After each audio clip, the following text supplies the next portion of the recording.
Welcome to Vacation Station, hosted by Lisa and Nancy, editors of BigBlendMagazines.com.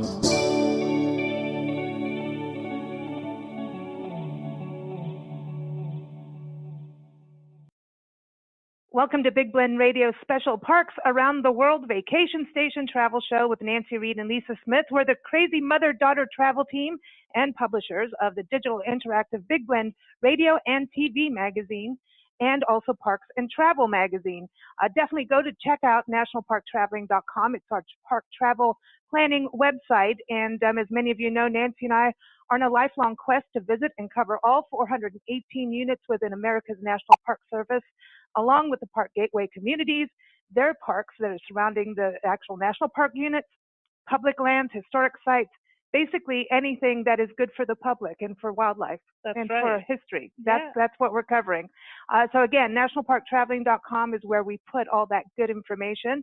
And you can follow us on Facebook, Twitter, and Instagram. All that is up on the website. But Nancy, we've got 3 special guests today. I know. I'm very excited. You know, I've been super excited about this one. Let's start. We got Adam Roberts, the Compassionate Conservationist. He is a wildlife conservation expert. He spent the past quarter century working for animal protection and wildlife conservation around the world. He has significant expertise working on issues of international wildlife trade and captive wild animals. He also serves on the board of directors of the Species Survival Network. He's a founding member of the board of the Global Federation of Animal Sanctuaries. He's the founder of the $10 Club. He can tell us about that too. It's pretty cool. And he's a regular Big Blend Radio contributor, and he's a nonprofit consultant and advisor. And you can see his expert profile page. Just go to blendradioandtv.com in our expert department. So welcome, Compassionate Conservationist. How are you?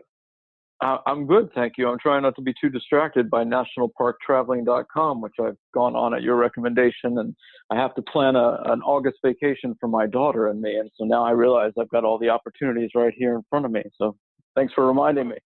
Well, thank you, Adam. That's cool. I love to hear that you're back on the road with your daughter. I know you do this every year, right? Exactly. Go out on the road, that's right. Go park traveling and all that good stuff. Now, the $10 Club, something we never really touch on that much. Can you tell everybody about that? Yeah, sure.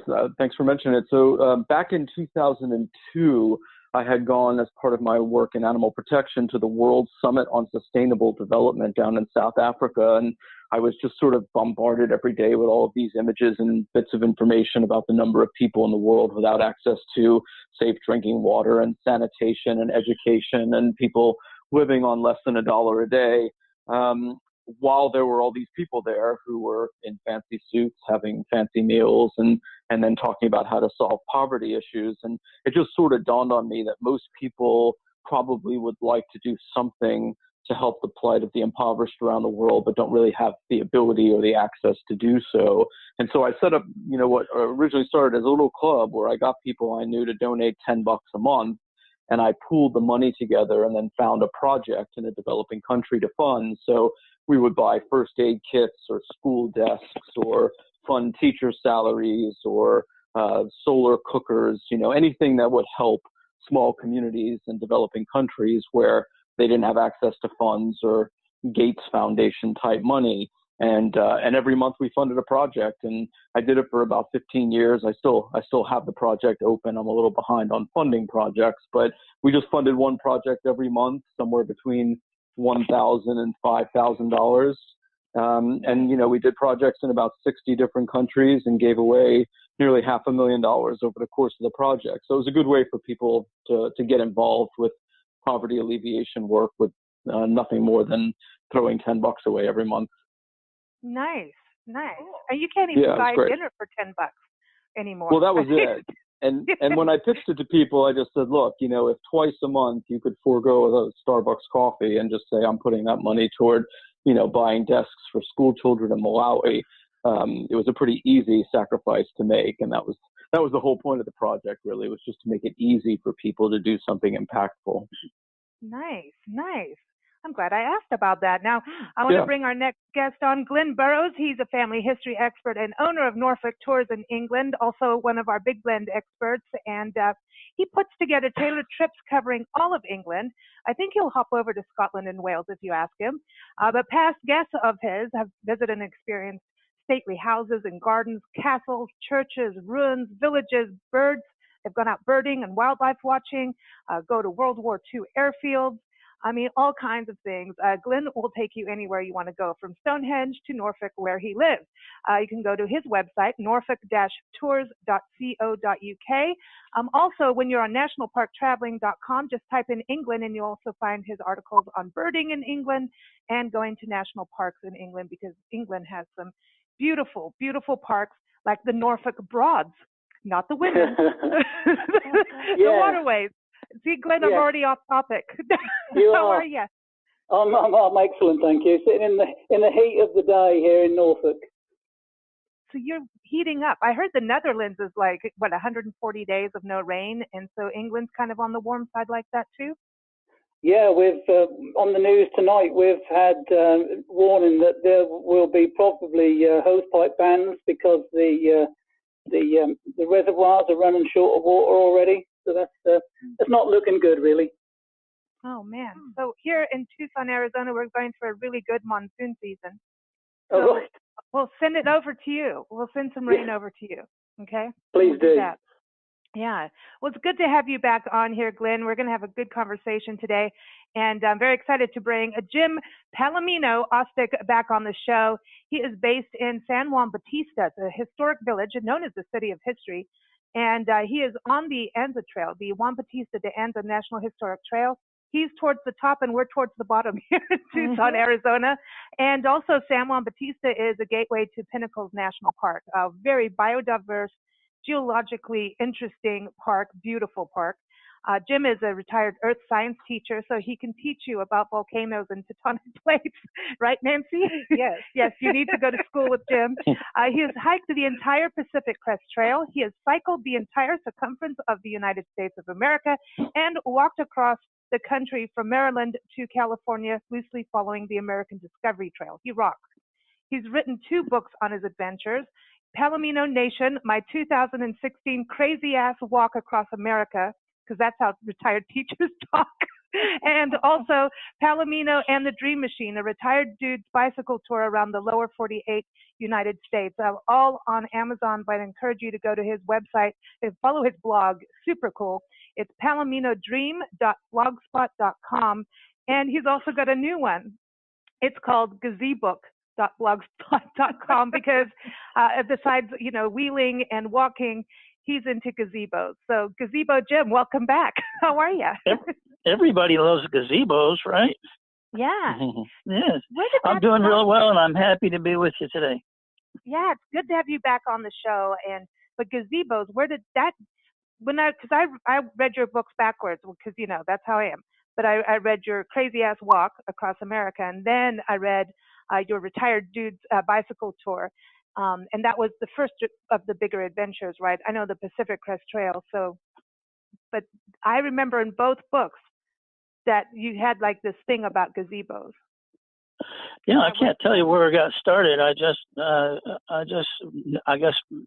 from traveling quite a bit, I started to notice that they're just about everywhere in the States anyway. I'm not sure about elsewhere. But I don't know. I just have a thing for them. I think they're cool little things, little structures, and they, there's a sort of a central design that you see, the classic ones. But there's all kinds of things, as you know.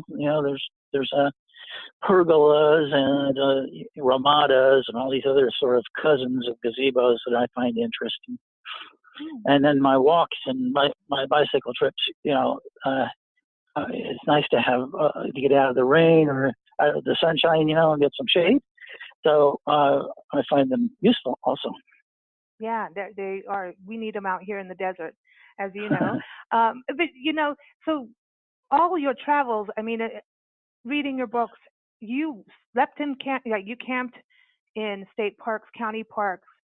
So you went through numerous parks and forests. I mean, on these adventures, and the Pacific Crest Trail is part of that. And you did part of the Appalachian Trail too, right? A little bit, yeah.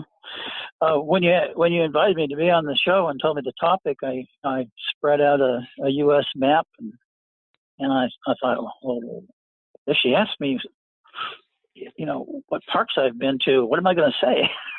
I know. So where do I start?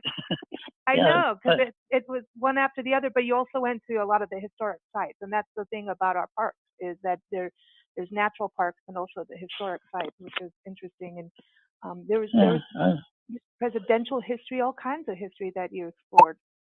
So I enjoy all of them, and California's got a great selection, of course.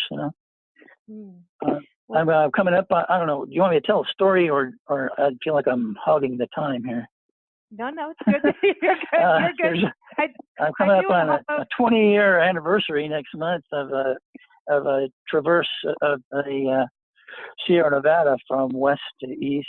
I don't want to make it sound like it's a bigger deal than it is, but it's like about a 75-mile hike that goes from where the giant forest is in the Sequoia National Park. You guys traveled through there, I believe, across the Cahuilla Gap, they call it, over the mountains, and you get up high. You go past this place called Moraine Lake, and then Sky Parlor Meadow, or you go down deep into the Kern River Gorge, and you cross the river on a bridge, and then there's a beautiful hot spring right down there. That's just a wonderful place to rest for a minute. And then you go up the other side of the gorge. Lots of interesting stream crossings at the snow melt, and all the way up to Crabtree Meadow. And then from there you can hike up to Guitar Lake, and then keep hiking up and up and up before you get to Mount Whitney, which is the highest mountain in the lower 48 United States. Wow. And then down the other side of to Whitney Portal and Lone Pine, little town on the east side of the Sierra. And that's just a wonderful. People talk about the John Muir Trail and of course the Pacific Crest Trail, and with justifiably so, as being real jewels of the hiking in the U.S. But to start out, if many of your listeners are looking for a hike that's a little more doable, maybe they only have a week or something, the High Sierra Trail is really something to look out, to look That's into. Beautiful. I've been to some of the places that you're talking about, and some of the communities, and it's starting on the giant forest. It's got to be, amazing. Then you've got to go through Crescent. If you go to Sequoia National Park, you have to go to Crescent Meadow, everyone. Adam, you got to put it on your list. I'm telling you, Adam. I'm taking notes. Yeah. You take that area is it's magical. There's butterflies and bears, and it's magical. I wanted to touch on this with Glynn. Do you get a lot of people coming over for hiking and walking, and I know pilgrim routes? We've talked about that before. That is something that I wanted to look into, because someone said to me about walking holidays.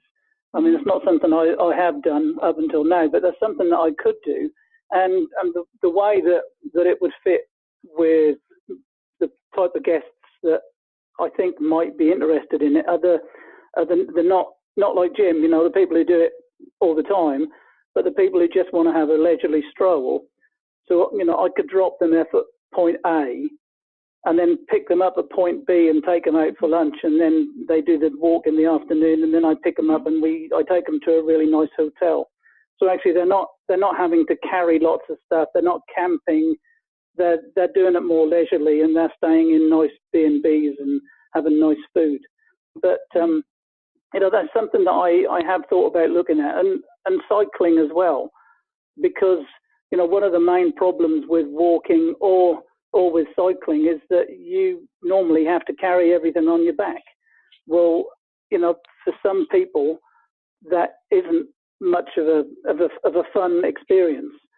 So if you could have someone who would do all the carrying and pick you up and take you somewhere nice at the end, so you could have a shower and a nice bed, that might actually appeal to some different types of walkers. So that's something I've thought about, but not something I've done already, I'm afraid. Yeah, that sounds great, Glynn.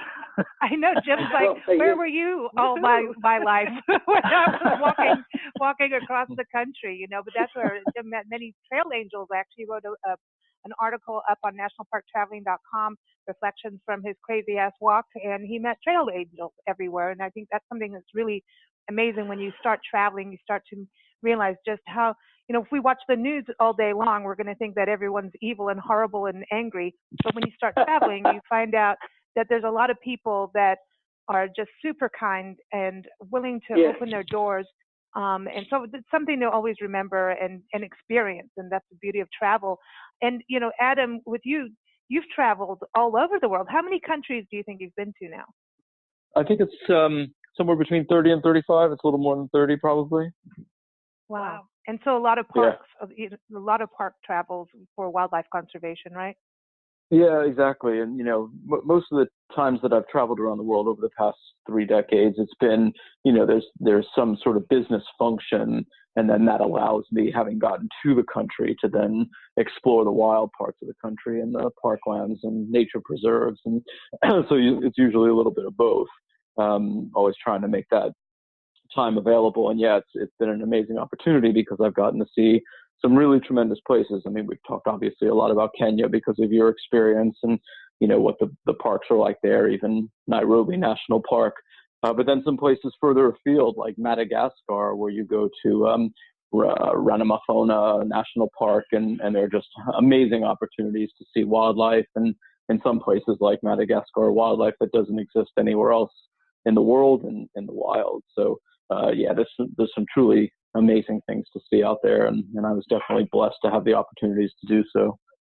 When you went to India, I know you went out filming with Bill Weir on CNN regarding tigers. We've talked about it quite a bit, but did you go to Jim Corbett National Park by any chance? No, not when we were there. No, because I keep wondering how much of a national park it really is, because it seems like it's almost like part zoo. It's weird. I don't understand what's going on there, if it's a zoo or not. Yeah. Yeah, and that's a situation all over the world where you have some places that are incredibly wild and not built up. It's still very wild, and as a result, there's a chance that you're going to have a wild experience, which means you may or may not see wildlife. So I've been to India, I think, twice, and both times in tiger reserves, I've never seen a tiger. It just didn't happen because that's the way they are. They're elusive, and they really don't want to be seen. But then in other places, it is rather built up, and there's too many humans, and it becomes less of a wild experience and more of a safari park than a actual natural place, and that's obviously unfortunate. But then, there's also stuff in the middle, like Nairobi National Park in Nairobi, Kenya, where it is near the city. It's not far. And once you drive in there, though, you might as well be in the middle of nowhere, and you can see wildlife, and it's fairly natural. So there's definitely a mix across the globe. That was our backyard, right? Yeah.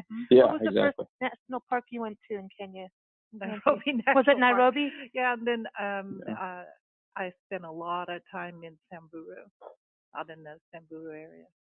Well, Meru, Samburu. Meru is special.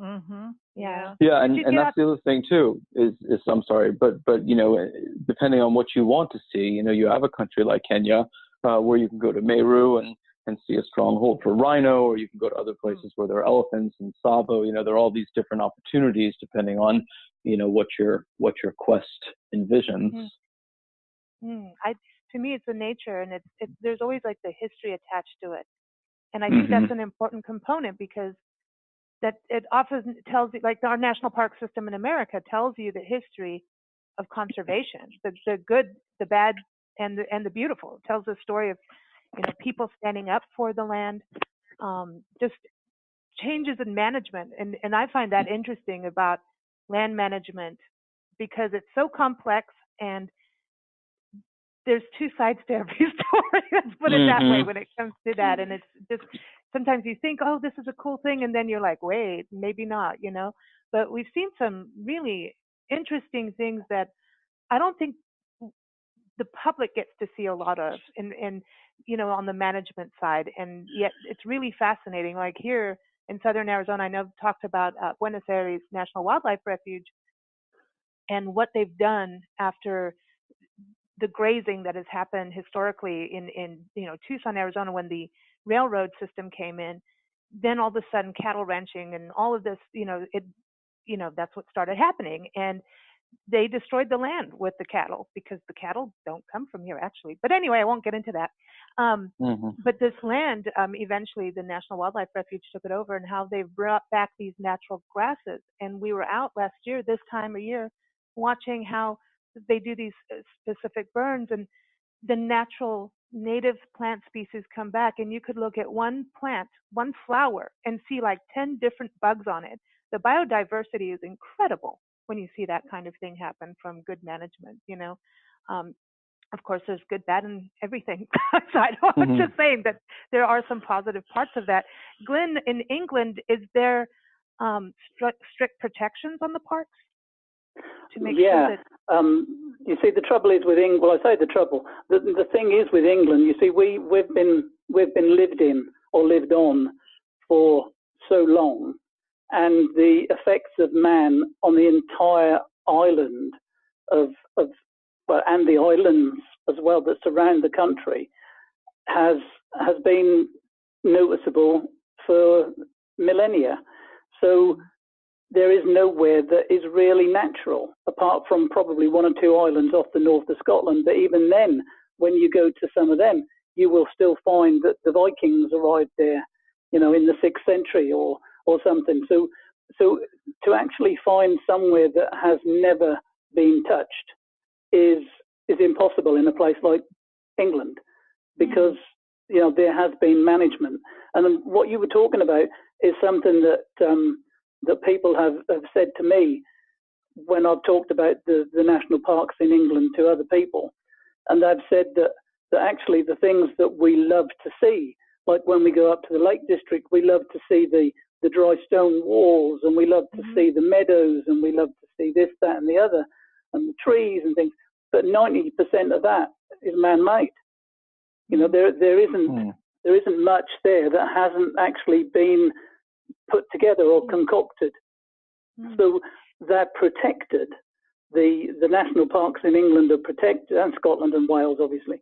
They're all protected, but they're not totally natural. They're protected at the state that they are or were in when they were taken over by the National Parks Organisation, which obviously is better than them not being protected, but they're still heavily managed, because if they didn't, then they wouldn't be what people want to go there to see, if you understand what I mean.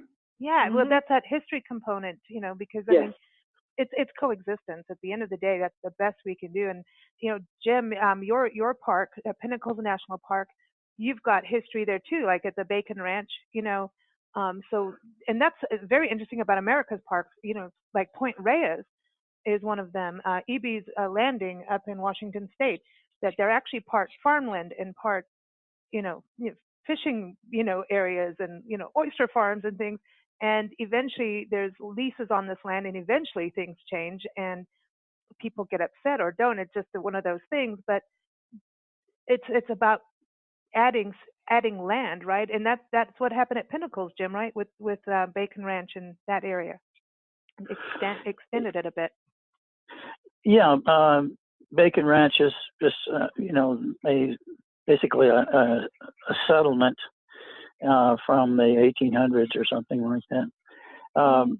When the first European people came across into the area, they farmed there for a long time, and eventually their farm and the land around it was acquired or donated to the park. Kind of got scooped up into it, and you can go and look at the their old house and barn and the blacksmith shop and things like that. And it's fun especially for kids who may be intimidated by stark wilderness, but they have fun when they go see how people lived a century or two ago. But that was interesting, Glenn, what you had to say about England and that, and how everything has been settled for so long that it's preserved in a sense that just sort of arrested development, right? I mean, it can't be changed any further. I have a little story about an Englishman that I met on in Yosemite National Park. If you have time for me to tell it,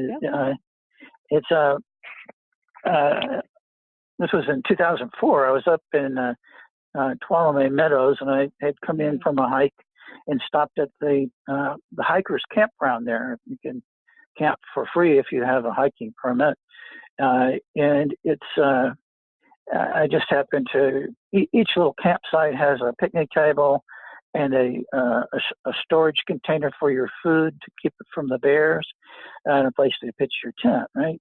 And I was walking past this one campsite, and I met this guy from Liverpool.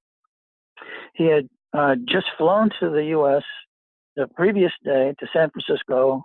He arranged for a ride to Yosemite and had spent the whole day walking the first little segment of the John Muir Trail from the Yosemite Valley to Tuolumne Meadows. So he was a little tired, and it was a rough day. So this was his first night spending the night in the wilderness in the U.S. In a national park, and so he was just finishing his meal, and I went on to hear a ranger talk at a campground, little amphitheater thing, and on my way back I stopped to talk to him again, and he was all shook up. And I said, well, what happened? And he said, well, I had finished my dinner, and some people came by and asked me if I wanted some leftover spaghetti that they had, and I said sure, and I left extended my cooking pot, and they dumped a good bit of spaghetti and spaghetti sauce into my cooking pot, and I was excited because I was still hungry. I had hiked a long day, all day. And so he just turned at the end of the picnic table. He put the pot on the table. He turned to the end. At the end of the pot of the table was the storage container for his food and his some of his gear. And he reached in there to get a spoon. By the time he turned around, a big black bear, had sat down at the table just like a person would at a picnic table. Sat down, with his hind end on the bench and his elbows, so to speak, on the picnic table, and he was just slurping that spaghetti up out of the poor guy's pot. And then he finished, and he looked up at the guy and what's for dessert? He just looked at him and like I do this every day, and this is really good stuff. And of course, this was the guy's first experience of the United States, and he was all the bear just got up and walked away like nothing happened, and he was a little freaked out. That's funny. Well, Glynn, you got to see bears. Is it going to happen every night? I would love that. I'm into animal encounters. Go ahead, Glynn. Yeah, sorry. The thing that I hadn't realized until we actually went to Canada a couple of years ago was the fact that, in North America, you have to be very careful because there are so many creatures out there that can kill you. In England, there's nothing. There's absolutely nothing. There's nothing that's going to hurt you. Well, there's a wasp that you could have a wasp sting with, or a bee, and the only snake we've got that's going to bite you is an adder, and they very, very rarely do any major damage. They're more like a very bad wasp sting. But, you know, in Canada, you have to be careful because there's so many things that can kill you. And that was something that I hadn't even thought about, that, you know, in England, we can put a tent up and we haven't got to worry about anything. You know, there is nothing going to hurt us. And that is something that is just amazing to me. But I must just say, this Bacon Ranch, I've just done a little bit of looking on the web, because when I heard the word Bacon Ranch, I thought, I wonder if it was settled by a Bacon family. Oh, and actually it was. Yeah. And guess what my grandmother's maiden name was? Bacon. Yeah. So that's something else I'm going to have to look into now, thanks to you. Oh, I know. The ties are incredible. I mean, it's just it's incredible. When you know, we always find these America, England, you know, connections, and even through the national parks, it's just amazing. Yeah. Adam, I want to know if you've had any crazy animal encounters on your adventures around the world. Yeah, there have other been than plenty, humans. for sure. Well, yeah, exactly. No, there have definitely been plenty. You know, and some in wild settings and some not. You know, there was the time in Masai Mara National Park in Kenya where we were camped out, and we were hearing a talk about baboon conservation in the area. And sure enough, there was a baboon just about 30 feet away behind a rock watching all of us sitting around in a circle talking about baboons. And of course, baboons have enormous teeth and are very dangerous animals. So sort of looking up and seeing that animal there was a bit frightening. And then a lot of times too, it was what you hear more than what you see. And so sort of, you know, hearing hyenas or leopards calling when you're sitting in your on the front of your tent, you know, having a gin and tonic at sundown and relaxing after a day of safari. And then, you know, as the sun goes down and it gets darker, and then you start to hear the wild animals, becomes more and more alarming over time. And there's that moment sort of walking to and from the dining area, you know, back and forth from your tent to have dinner, where you're just sort of thinking, you know, is this flashlight going to be enough to protect me as I get back to my tent? You know, there are many of those sorts of encounters, but thankfully, you know, nothing too treacherous. I will say that the scariest moment probably that I had out and about was when I was in Zimbabwe, and I was rafting the Zambezi River again after a conference in Harare. We went on a wildlife adventure, and there was one part of the river where the rapids got really intense, and I got thrown from the raft, and I was actually sucked down into a whirlpool. And I remember in the sort of the safety discussion before we went out, them talking about what happens in the whirlpool and how dangerous it is. And I was just down there, and I could see the water above my head swirling about, and I thought, oh God, you know, I've been down here for a while. This is a little scary. And finally, because I was wearing a life vest, I popped up, and, you know, everybody's just sort of sitting up there waiting, hoping I was going to come back up to the surface. And that was great. And then I looked over on the side of the river on the rocks, and there was a huge crocodile. And I just thought, you better get me back in this raft immediately, because having survived the whirlpool, I don't want to have to contend with that thing. So, yeah, there have definitely been some interesting experiences along the way. You know, crocodiles are trippy. I mean, when we got back to this country, went to the Everglades, and you could, you know, the Hinga Trail is it's just crazy. You can walk right next to alligators, and they're right there. And you're like, hey, dude. But there's like, there's something, the crocodile, there is like, these are like ancient jaws. You know, yeah, they're amazing. But you got Nancy got charged by a hippo. Yeah, that was. Oh no.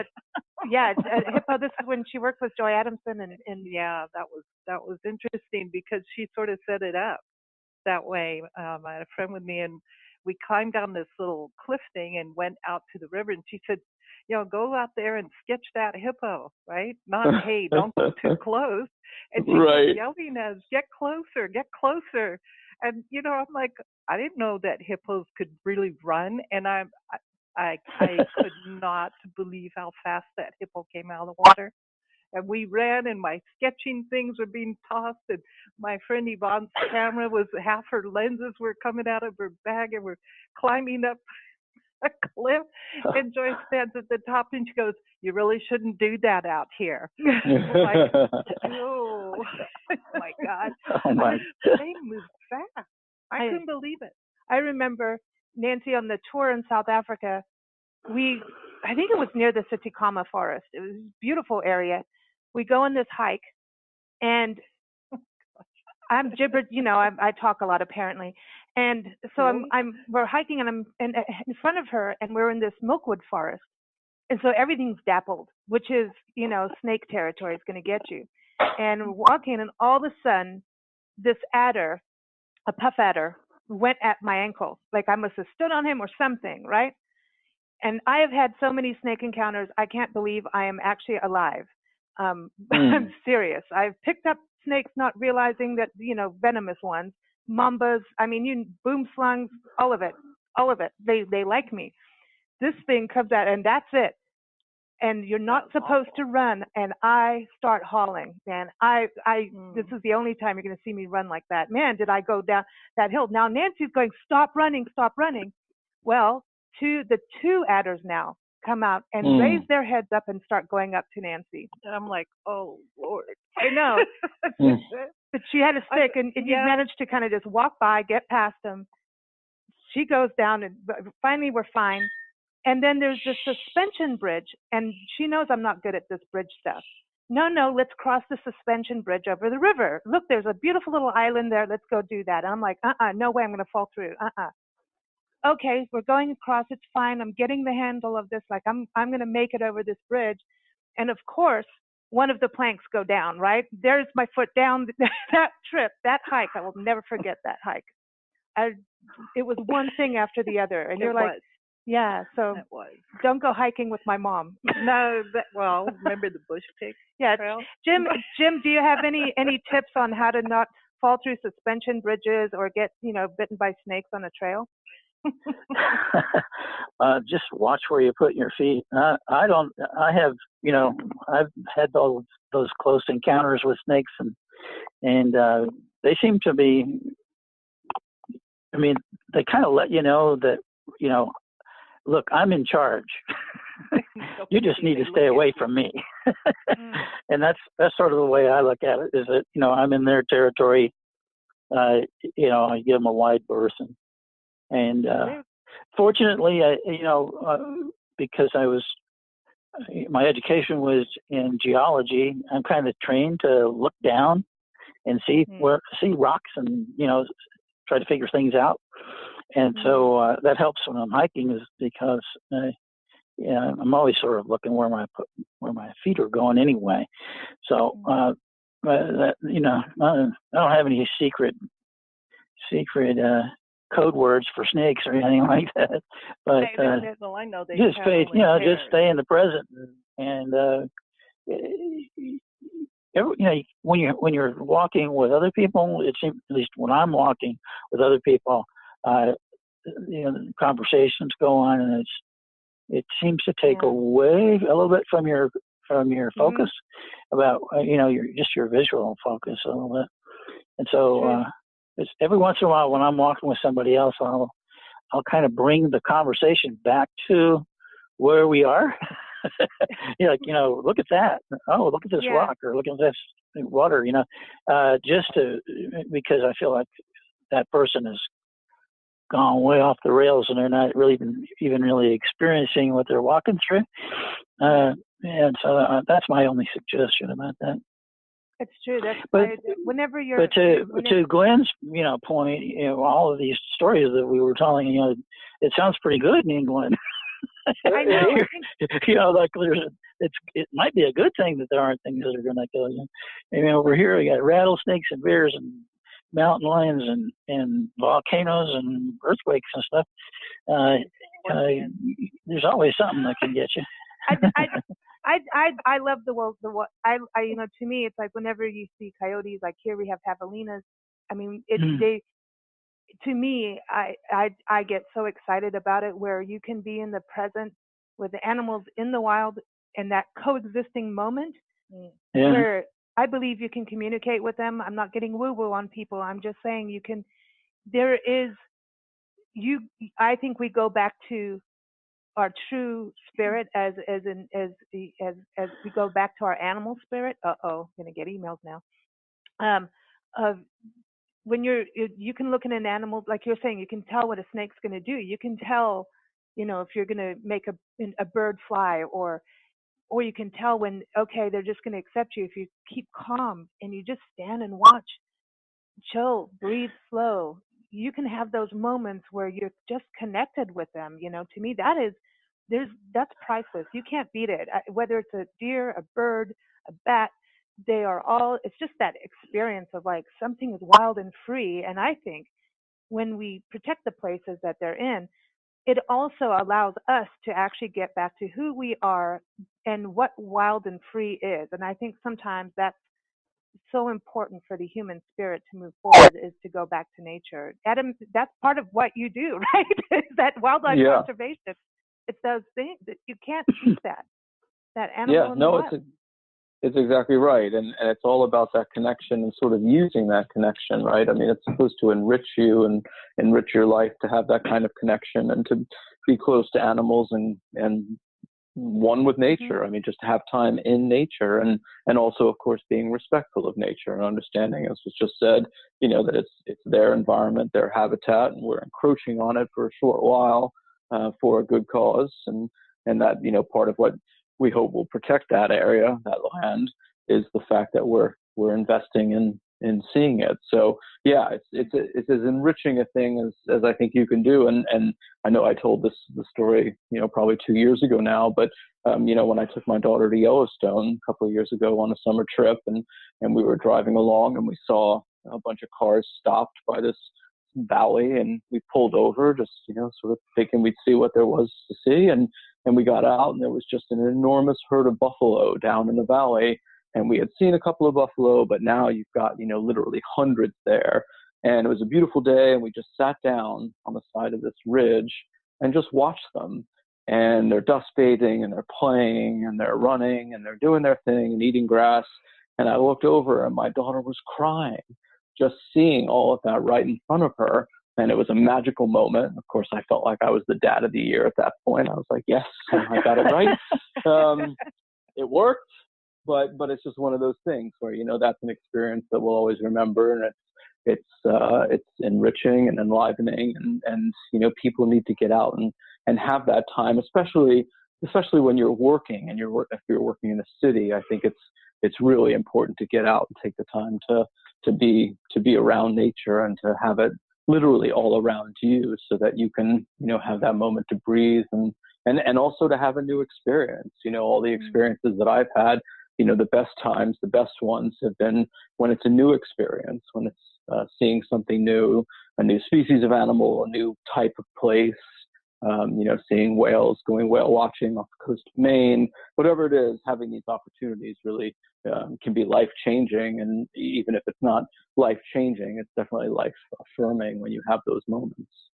Exactly. Glynn, when you're talking about, whale watching and you started, talk about, the coast even. And Glynn, this is, you may not have rattlesnakes, but you do have wildlife and birds. And, over the years, you've told us all these beautiful tales about, forests, like, historic trees. And, it just seems like for someone who wants to just get out and breathe and walk through nature, you've got all of it there.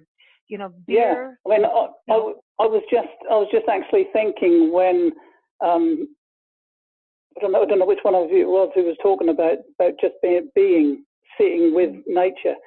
I think one of the most surreal moments that I've had was sitting on a pebble beach and just listening to the sea coming in and going out. And on a pebble beach, I don't know if you've got pebble beaches where you are, but pebbles, they just They roll backwards and forwards in the waves, and it just sounds like a very strange round of applause as the sea comes in, moves the pebbles, goes out, takes the pebbles, moves in, moves the pebbles, moves out again and takes the pebbles. And that sound and the serenity of just hearing the water splash and then hearing this round of applause as the wave goes out again, it's just amazing. And also there was a group, a family actually. I took them to Hereford. That's where some of their family lived, so I took them to Hereford. And while we were out in the fields, there was actually a Stone Age monument, which was just a cairn, so it's more or less like a burial chamber. It's several thousand years old, and we just stopped and pulled up, and across beside this the burial mound, this stone monument, there were some sheep with a footpath that ran across the middle of them. And obviously the sheep were used to people walking through the middle of their meadow. And I was standing there with the dad of the party, and the two teenagers walked across the field and were fascinated by the sheep. Now, the dad turned and said to me, "Stone Age monument, sheep." And I could see what he was saying, you know, oh my God, we've come all this way, there's a Stone Age monument here, and they're looking at sheep. But actually, the sheep was the thing that the young girl, because they sent me a card thanking me for their time in England, and the girl actually said in her card, it was so cool to walk amongst them sheep. Now, it doesn't matter that I wanted to see the Stone Age monument and the dad wanted to see the Stone Age monument. That teenager wanted to be with the sheep because she probably never sees sheep in a meadow. And that's what it's all about, isn't it? It's just connecting to whatever it is. Sit in the middle of a meadow and just listen to the skylarks, or just lie on a beach and listen to the waves coming in and going out. It's amazing. You know, nature is one of the most... Man, everyone here. I'm all like, all right, I'm going to just lay out under a tree. I mean, that's... And I think part of this conversation goes to the point of noise pollution that we have, you know, and light. And the importance of light and noise. And when you have the parks, it's so important, you know, having, like, you may have a national park and then a forest next to it, having as much buffer zone between the city and the park is so important just for those things. Because I know, you know, Jim, I know you've done part of, you know, the Appalachian Trail, and, you know, we've talked to some of the people from the Conservancy there, and they were talking, I mean, we've done shows on this where part of the Appalachian Trail, you know, now it's getting into industrial zones and industrial parks, and there's all this noise. And so it's not just about the trail experience as a human being, but parts of the trail are in pollution, in noise and you know, light pollution because of that, because of the cities encroaching to the trail. Did you experience any of that when you were there? The section I did on that trail was it's called the Long Trail in Vermont, and I only did part of it, but it was what they call like the long green tunnel. You're just in a forest, and you really can't see anything except the trail and the green trees. And it rained a lot, all of which is sort of foreign to me, coming from the West Coast, right?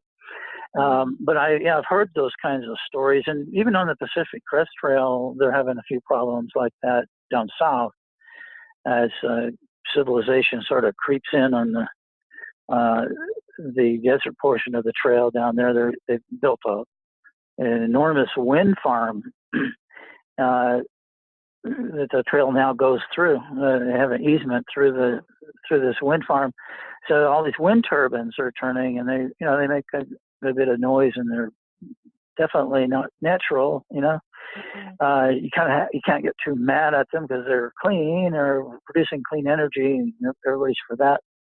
But it changes the experience, definitely. they weren't there the first time that I walked through there in the late 90s. And then I went back and walked through there again in 2010. And I just went, wow, nobody told me about this. Wow. All that stuff sort of changes your perception, but so does a tent. I mean, the four walls of a tent, the ceiling of a tent sort of separates you from nature in a way. And you don't think about it too much when you're walking and you're tired and you just want to go sleep and get away from bugs or whatever. But I had one experience at Crater Lake, one of my favorite parks in the country. The Pacific Crest Trail runs right through there, and there's a campground or a backpacking campground called Lightning Springs. And I was the only one there, and crawled into my tent to go to sleep. I'd hung my food way high in a tree because I looked like bear country. And sure enough, I was just about asleep, and I heard some kind of like soft sort of crunch, around my tent. And this bear was, checking me out. I couldn't see it, all I could do is hear it, and it started to huff. It made I can't make the sound over the phone, but this really sort of powerful huffing sound, and it went all around the edge of the tent.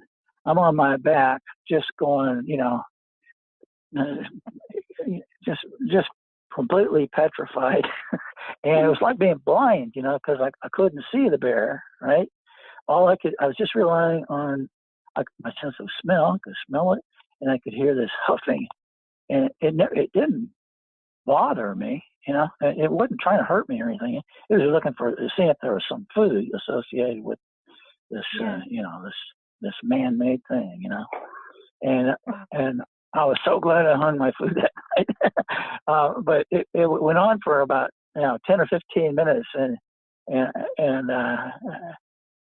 it was a very, very odd experience, being sort of in this little cocoon, this small backpacking tent, which offered me no protection really. If the bear wanted me, you swipe right through that, right? But it was like, this is civilization. This little film of sil nylon or whatever it is. The civilization was separating me from that. What would have been probably pretty terrifying if I was sleeping on the ground without the tent. It was removing me from the natural experience. Wow. Simple thing like a tent. Yeah, it's weird how we have those little things that we think. It's odd. The security like that. And people can really make silly mistakes. I remember one tour I led to Kenya, and we're in these tented camps, and we were told, don't bring food to your tent. Don't leave food in there. Don't take food there. Don't do it. But this one girl, she had a padlock for her tent. That doesn't help you. I was like, okay, let me explain elephant versus padlock on tent. Well, yeah, and even for people, it's interesting. But speaking of tents and camping, okay, so I have a question for each of you. Nancy, you too. We're going to play campfire karaoke. Okay, so I want to know, you're going to go camping, and you get to bring 3 guests. Okay, that they could be alive or passed on. You know how we like to talk with, people that aren't here anymore on this plane. But 3 guests so that you can, have fun with them and talk to them and all that good stuff. You're cooking over the campfire. You're the host. So what are you cooking?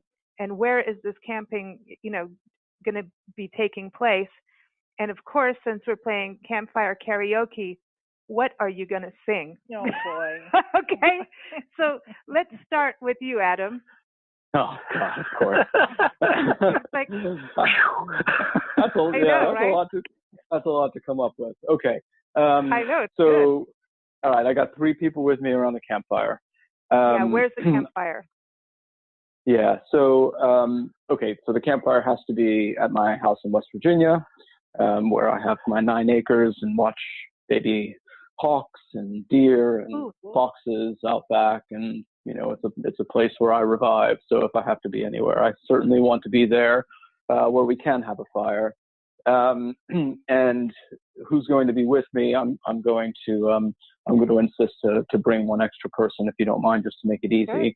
But I would bring obviously my wife and daughter. So there's 2 of the 3 people. But I think right now, to be honest, since you sprung this on me as you have, I would want to invite Barack Obama and Michelle, and I would want to have an opportunity to talk to them and just have an honest conversation about what's going on in the world, and a little time together to sort of feel good again about the political situation in the world. I actually just saw a clip earlier today of Obama talking in South Africa, and I just thought, my God, how I miss him, as I know so many other people do. Seriously. So nice. Yeah. So I just need to be politically revived a little bit and feel good about the state of the country and the world, and that there's hope again. So I think if I can hang out with them, that would be brilliant right now, and definitely reaffirming. So yeah. And as far as I think your other questions involve what would we be singing and what would we be doing, and I think I would be cooking over the fire vegan hot dogs and hamburgers for everyone. Yeah. And if I'm with Obama, I'm going to let him choose what we sing. So, because I certainly am not going to be doing any singing and embarrass myself and bring everyone to pain and misery. So I'll let him choose, but something appropriate for the moment, something hopeful. He'd go camping. He's cool about that stuff, man. He would. And, exactly. And he can sing. I don't know if he likes vegan food, but why not? I mean, he would. I mean, vegetables, I know that. His That's right. Michelle's into health, so. Yeah, there you go. And maybe she'll plant a garden for you while you're there. Exactly right. Could you imagine my wife and Michelle Obama planting some vegetables in our garden in West Virginia? How cool that would be. That would be cool. Okay, so Glynn, over to a camping trip in England, or where? I mean, it could be anywhere. So where are you going camping? Well, it's quite funny, actually. I was already thinking along a slightly political line, and I would be camping in Virginia, and I would invite the Pocahontas and her dad, and your president, and I would like them to choose the food and them to choose the music, and I think the conversation needs to be about who actually belongs in what country. I'm not even going to comment because there's times when you don't. But that is a good one. That's my comment. Good one, Glynn. Good one. Mainly because Pocahontas, I'll just qualify that. Pocahontas actually lived in Norfolk.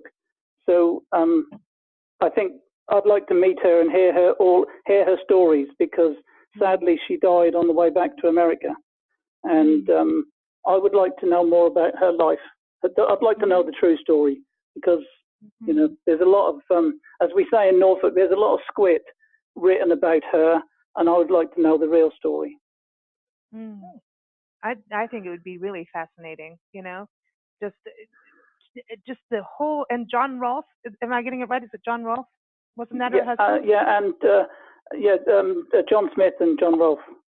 Okay, there it is, yeah.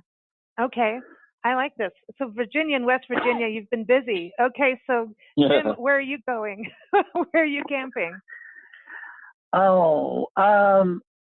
I think I'd go up in the Bitterroot range of the Rockies, kind of near Missoula, Montana, up there, just because it's really still pretty wild. Still grizzly bears and all that. So kind of keeps you on your toes. I'll date myself and I'll just out myself as a 1960s person, and I would have to invite John, Paul, George, and Ringo, and if I could get, I'd make them eat on my backpacking food, like beans and rice and stuff like that, just to get the roughing experience. They probably wouldn't mind.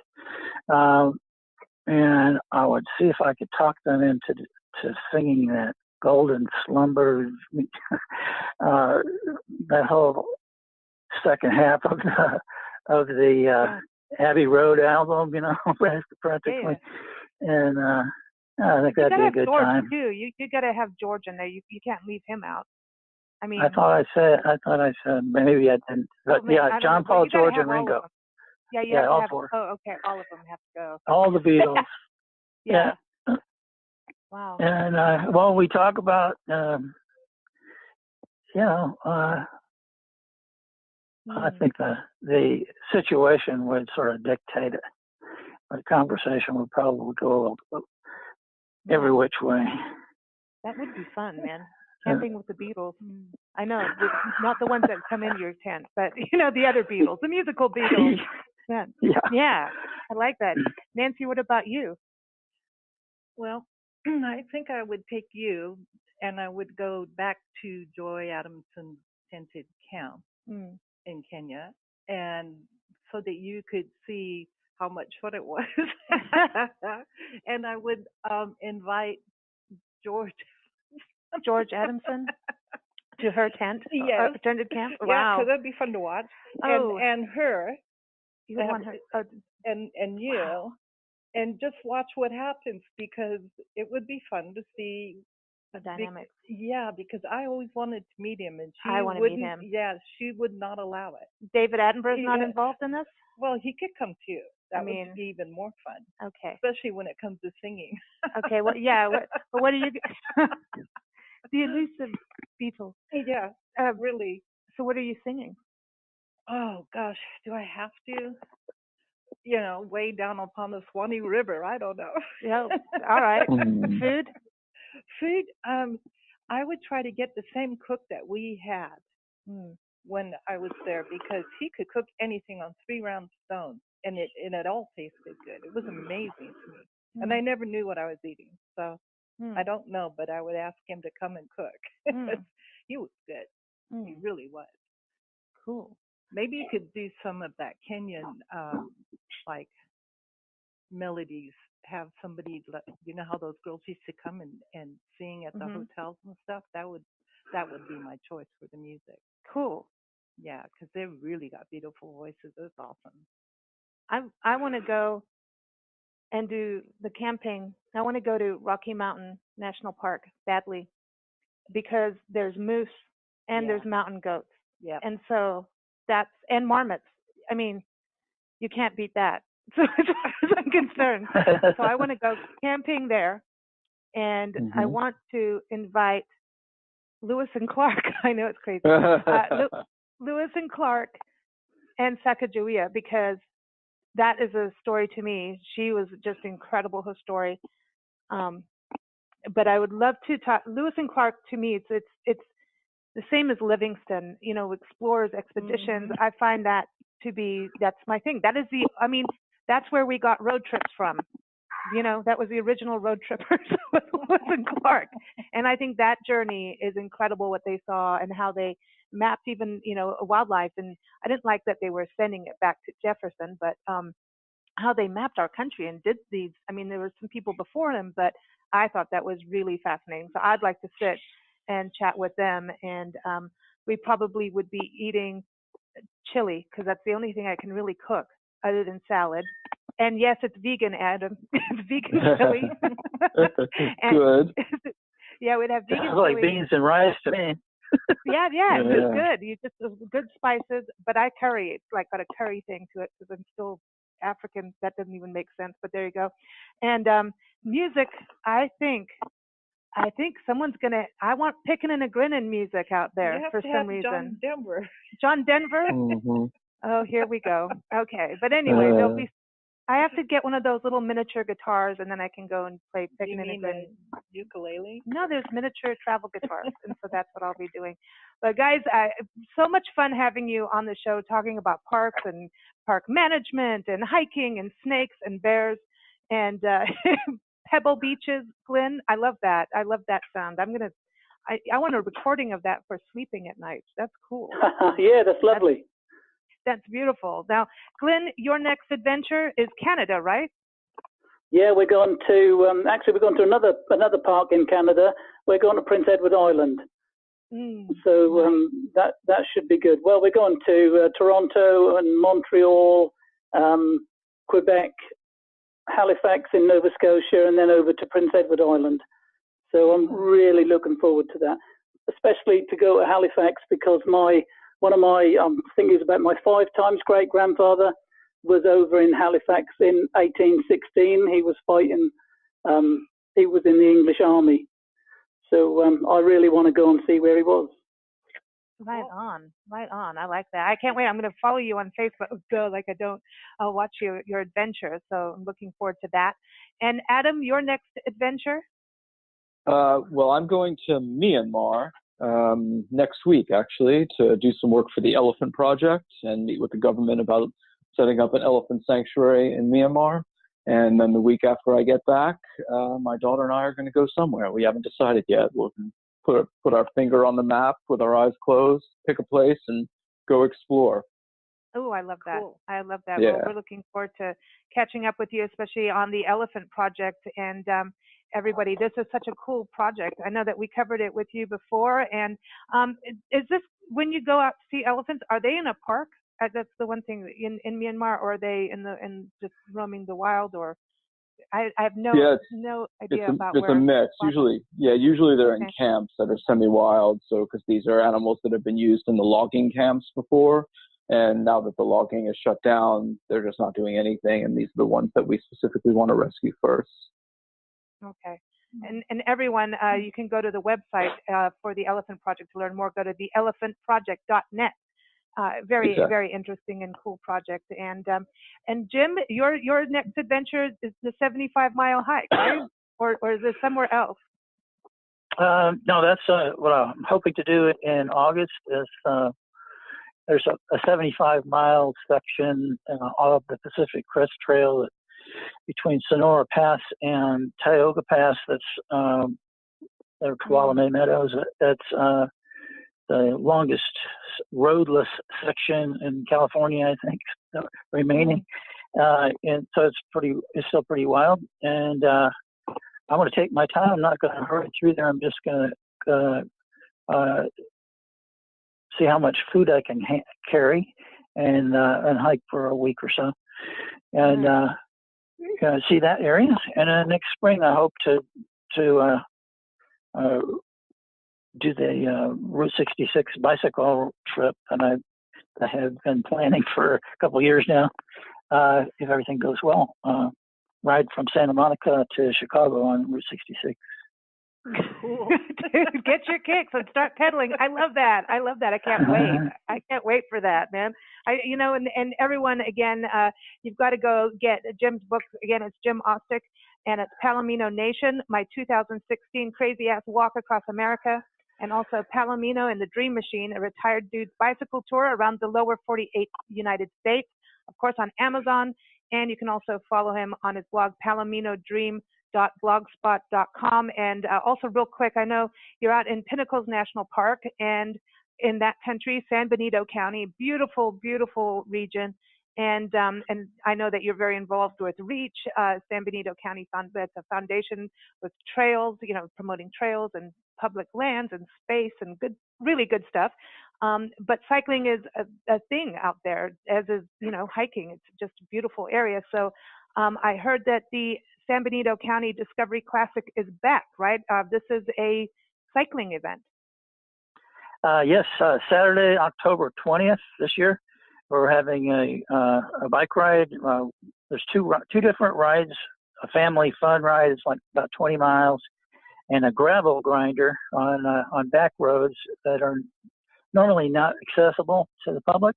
Some landowners are opening up their ranches to let people ride on the dirt roads. And that's about a 50-mile ride. It's a little tougher. Wow. But both rides will be fun. There'll be a barbecue afterwards and get all kinds of T-shirts and goodies and stuff like that. For info, if you'd like to come and ride out here in the fall, it's www.discoveryclassic.org. And it'll be fun. Yeah, it's a beautiful area, Central California. And go see Pinnacles Park, and you're there too. Again, for Glynn's website, go to norfolk-tours.co.uk, and also read his articles on blendradioandtv.com and nationalparktraveling.com. And again, Adam is up on our expert section of blendradioandtv.com. I want to thank you guys for joining us. I hope you have some awesome summer adventures. It sounds like, Myanmar, Canada, and the Sierras. How that you can't beat that. You guys rock. We're gonna have to catch up with you when you come back in the fall. And well, at that time, Nancy and I will be, walking the Bourbon Trail in Kentucky. That's the only way you can do it.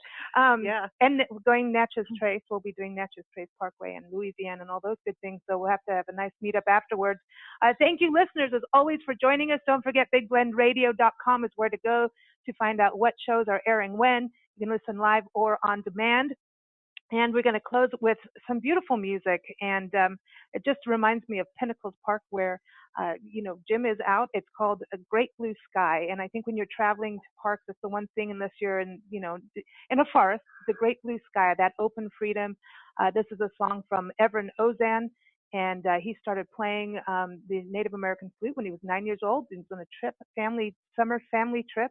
And they went to the Grand Canyon. He walked in the store, spent his pocket money on a Native American flute, and went on to record a number of albums, win NAMI awards, you name it. So everyone, you can go to ozanmusic.com. Now he's a skateboarding champion and a pilot. So there you go. He's still like that. He's awesome.